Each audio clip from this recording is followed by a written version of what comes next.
Fala galera, aqui é a Rai do Cantinho do Café e finalmente hoje eu vim trazer para vocês a resenha do livro A Arte de Pedir, de Amanda Palmer.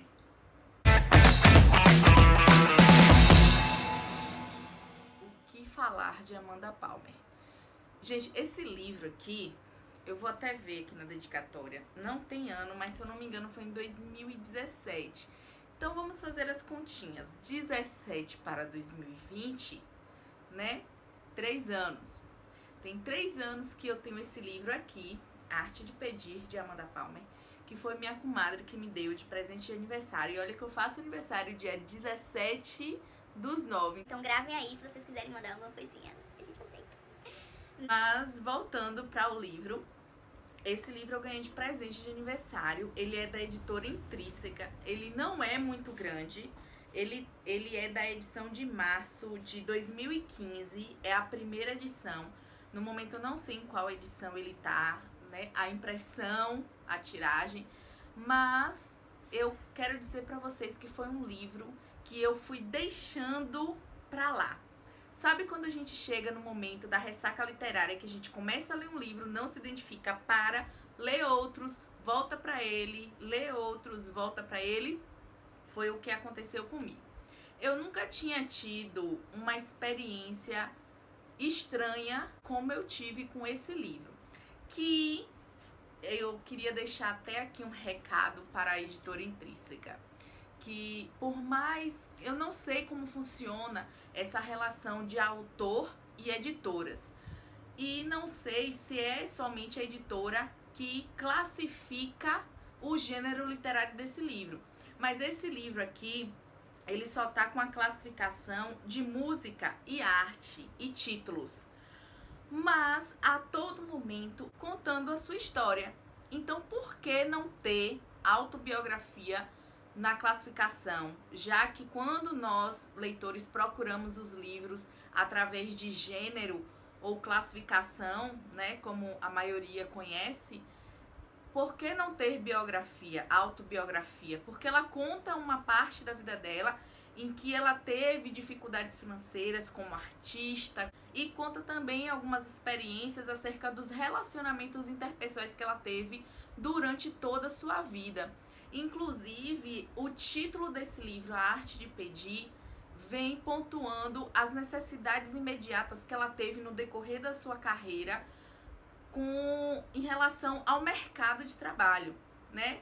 Como uma artista, uma musicista bem diferente, ela era muito criticada pelo fato dela ser roqueira. Então, é basicamente isso. Ela tem um potencial muito nítido em relação à arte que ela faz, não só com a música, mas a arte dela também de se reinventar, porque um dos primeiros trabalhos que ela teve foi como vendedora, que ela teve a oportunidade de trabalho numa sorveteria, mas em tempos em que ela não estava trabalhando, ela estava na rua como estátua viva. Não sei se vocês conhecem, mas estátua viva é um tipo de arte muito conhecida na Europa, fora do Brasil. Precisamente, eu creio que em São Paulo exista também esse tipo de exposição de arte, onde pessoas elas se transvestem de um tipo de personagem, pintados da cabeça aos pés de uma cor só. E quando alguém passa e oferece uma oferta em dinheiro, essa estátua ela agradece se movimentando com movimentos específicos que caracterizem o seu personagem. Então ela tinha esse personagem de noiva fantasma e eu digo mais, ela era empreendedora também, porque em uma situação de vida que ela se encontrava financeiramente abaixo do nível que ela gostaria de estar, ela conseguiu conquistar o público através da estátua viva. E como ela era uma noiva e por lógica ela teria que ter flores em suas mãos, ela conseguia as flores campestres, aquelas flores que ficam ao redor dos lagos, nas praças, e ela pegava as flores mortas porque se ela era uma noiva fantasma, então, por lógica, ela iria oferecer flores que já estavam mortas também. Então, de uma certa forma, ela não agredia o espaço, ou seja, ela não arrancava flores vivas que realmente estavam sendo cuidadas e ali naqueles espaços de sociabilidade, como também ela recolhia e utilizava como forma de arte as que já estavam mortas, que porventura iriam para o lixo. Então ela foi empreendedora, ela foi uma artista que foi ganhando a confiança e ao mesmo tempo ela tinha uma sensibilidade de olhar no olho das pessoas que vinham até ela, e ela conseguia enxergar a necessidade do outro enquanto amor, atenção, carinho, cuidado.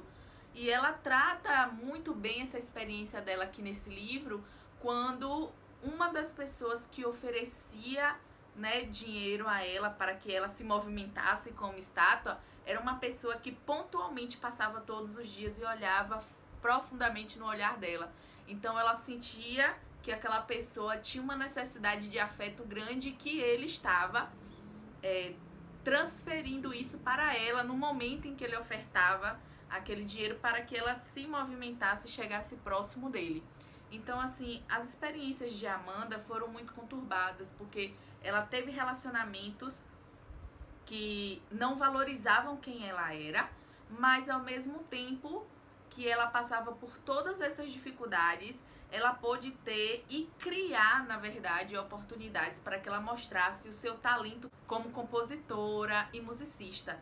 Então, esse livro eu tive um pouco de dificuldade, porque não é um gênero... Apesar de eu já ter lido Anne Frank, a escrita do livro dela é muito diferente de uma escrita autobiográfica. Inclusive, nesse livro aqui, ela fala que ela escreveu esse livro aqui em um dia. Então, assim, dá pra ter uma noção, mais ou menos, de como é a escrita desse livro. Esse livro também, inclusive, é repleto de fotografias. Deixa eu mostrar aqui uma pra vocês. Vou mostrar aqui pra vocês dela como noiva. Fantasma. Essa é uma foto dela entregando uma flor morta aqui como estátua viva. E tá repleta de música delas, inclusive já vem a tradução. Então, quem quiser tirar dúvida ou ouvir, é só procurar nas plataformas digitais que vai estar lá. O Instagram dela é só você também procurar Amanda Palmer, então você vai ter uma noção de quem é essa artista, como ela vive. Então você vai compreender melhor a leitura se você procurar ela na rede social e saber quem ela é, qual a identidade digital que ela passa para a sociedade. Amanda Palmer, ela passou por uns momentos difíceis de relacionamento pessoal com o marido dela.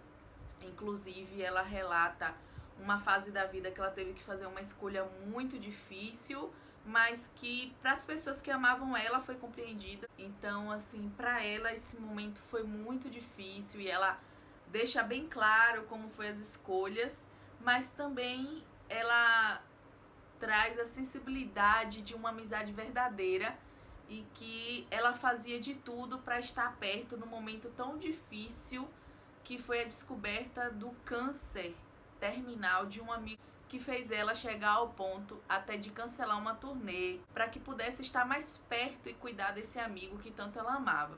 No início do livro você vai achando que Amanda Palmer é meio assim, sem sentido, mas no decorrer da leitura, se você se forçar um pouquinho mais, que eu acho que o que me fez ir voltar várias vezes na leitura desse livro aqui foi justamente isso. E às vezes nós leitores temos isso, né? Chegamos a um ponto da leitura em que ela está maçante, faz com que a gente até mesmo não compreenda muito bem a mensagem que esteja sendo emitida ali. E às vezes a gente larga aquele livro lá porque não está tão interessante como deveria estar. Mas a experiência que eu tive com esse livro de Amanda Palmer pôde me fazer perceber que a persistência pode nos levar a momentos melhores. E uma coisa que eu aprendi com esse livro, já que o título é A Arte de Pedir, é perceber que nós não estamos sozinhos. De fato, os sonhos são nossos, o esforço em grande parte tem que ser nosso, mas não significa que nós não possamos pedir ajuda ao outro. E a maior dificuldade que a Amanda teve foi em relação à independência dela financeira, porque mesmo que ela tivesse um trabalho fixo e tivesse um trabalho oposto ao dela, que se direcionasse à arte, aos desejos dela de ser compositora, de se tornar famosa pela música dela, ela tinha dificuldade financeira porque ela não aceitava que ninguém ajudasse. E ela teve experiências em momentos que ela teve que pedir ajuda, mesmo que fosse de forma indireta, e ela percebeu que isso não iria modificá-la no sentido de quem ela era e aonde ela gostaria de chegar, mas sim como pessoa, porque ela iria aprender que tudo que ela fizesse, tudo que ela pedisse e ela fizesse, ela iria conseguir devolver a essas pessoas ao menos uma parte daquilo que fosse investido, do que ela estivesse pedindo. Então ela teve uma fase que ela pedia para os fãs a ajuda financeira para que ela pudesse gravar os CDs, para que ela pudesse montar o show dela. E foi um momento gratificante porque ela mal imaginava que as pessoas pudessem se dispor a ela ajudar a construir esse sonho. E ela foi tão grata a essas pessoas que ela pôde ajudar essas pessoas com momentos alegres na presença dela mesmo, como a fase que ela ia fazer os shows e ia para casa dos fãs para dormir, para ter uma estadia, e ela pôde conviver com mais pessoas, pôde aprender muitas coisas. Então, esse livro, A Arte de Pedir, de Amanda Palmer, realmente me surpreendeu muito.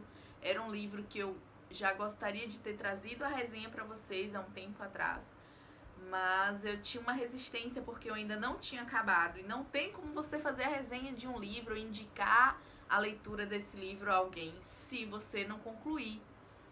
Então, se vocês tiverem uma oportunidade de ler esse livro aqui, A Arte de Pedir, de Amanda Palmer, leiam, porque ele é surpreendente. Assim como essa frase aqui que tem na capa, A Arte de Pedir, ou como aprendi a não me preocupar mais e a deixar as pessoas me ajudarem. E talvez seja essa a nossa maior dificuldade, deixar com que as pessoas nos ajudem, deixar com que as pessoas nos sirvam, porque é muito mais fácil a gente servir alguém, oferecer algo que a gente possa dar, mas muitas das vezes nos sentimos envergonhados ou até menosprezados por estar pedindo ajuda, mesmo que esteja visível as nossas necessidades diante dos outros. Mas a Amanda, ela vem trazer um ressignificado à arte de pedir, e é assim que a gente vai aprendendo a conviver. Muitas coisas realmente são difíceis, mas o que importa nessa vida é a gente persistir no nosso sonho, assim como eu tô aqui com vocês, né? Esse Clube Cantinho do Café foi algo sonhado, inclusive tem um projeto. Quero vir aqui fazer um vídeo para falar com vocês desse projeto. Ele tá sendo revisado no momento, ele vai ser impresso. Eu quero divulgar esse projeto aqui para vocês e espero que todos que gostem desse projeto possam contribuir conosco de alguma forma, seja com livros, seja com qualquer outra coisa, até mesmo com incentivo, e diga: continue, porque vocês estão no caminho certo. E é isso, galera. Eu só quero dizer muito obrigada a todos e esperem que esse ano de 2020 a gente tenha muitos encontros presenciais e em resenhas também. E é isso, tchauzinho!